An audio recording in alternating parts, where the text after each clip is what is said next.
আসসালামু আলাইকুম ওরহমতুল্লাহি ওবারাকাতু। প্রিয় ভাই ও বোনেরা, কখনো কখনো মানুষের অন্তর এমন কিছু জিনিসের জন্য কষ্ট পায়, এতটাই কষ্ট পায় যে সবর করাও কঠিন হয়ে পড়ে। সেই জিনিসটা হয়তো খুব প্রিয়, হয়তো খুব প্রয়োজন, হয়তো এমন কিছু যা ছাড়া জীবন অপূর্ণ মনে হয়। তখন মানুষ প্রতিটা মুহূর্তে আল্লাহর কাছে দোয়া করে।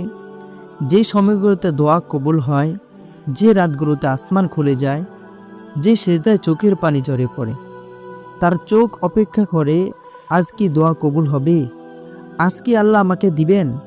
কিন্তু সে হয়তো ভুলে যায় আল্লাহ তাআলা প্রতিটা জিনিসের জন্য নির্দিষ্ট সময় নির্ধারণ করে রেখেছে। তুমি যদি কোনো কিছু এত বিকুল হয়ে চাও, একবার ভেবে দেখো এই চাওয়াটা তোমার অন্তরে দিলেন কি? এই ভালোবাসা, এই আকাঙ্ক্ষা, এই অপেক্ষা সব কিছুতে সেই রব অন্তরে দিয়েছেন।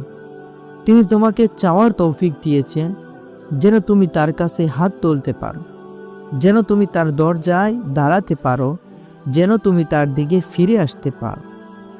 আর তিনি অন্তরে ইচ্ছা তখনই দেন যখন সেটা তোমার তাকদীরে লিখে রাখেন।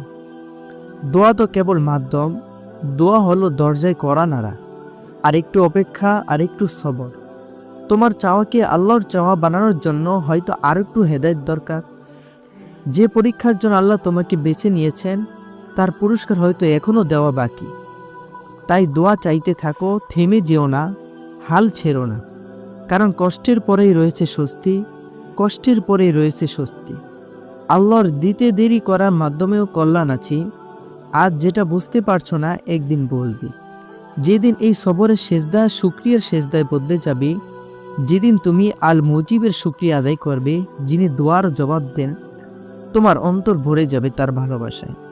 জানো, তিনি যখন তোমার দোয়াকে কবুলিয়তের জন্য বেছে নেন, তখন তিনিই তোমার অন্তরে দোয়ার খেয়াল জাগিয়ে দেন, যেন তুমি চাও আর তিনি তোমাকে দিতে পারেন। অনেকে প্রশ্ন করে, তিনি মনের পছন্দ মতো জিনিসের সাথে সাথে কোন বলেন না কেন? মানুষ তো, কিন্তু তার এক কোন এর মর্যাদা কতটা তা আমরা কি বুঝতে পারি? এই সেই শব্দ যার মাধ্যমে পুরা দুনিয়া সৃষ্টি হয়েছে, এই সেই শব্দ যার মাধ্যমে একদিন সব শেষও হবে। তাই কোন এমনি এমনি উচ্চারিত হয় না। তিনি কোন তখনই বলেন যখন তা বান্দার জন্য কল্যাণের উসিলা হয়। আর কখনো কখনো তিনি চান তার বান্দা তার জন্য সবর করুক।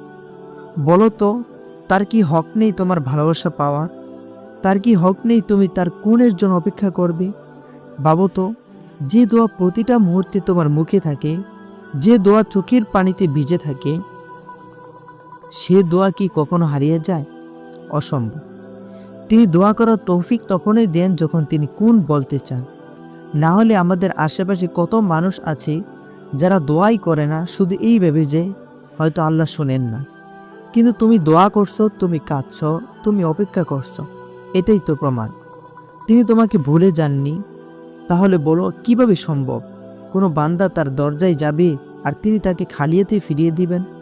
শুধু অপেক্ষা করো, শুধু সবর করো, শুধু তার উপর ভরসা রাখো। কারণ তিনি অপেক্ষাকারীদের জন্যই তার গায়েবী সাহায্য পাঠান। আর যখন সেই সাহায্য আসবে, তখন তুমি বুঝবে দেরি হয়নি, সব কিছু ঠিক সময়ে হয়েছে।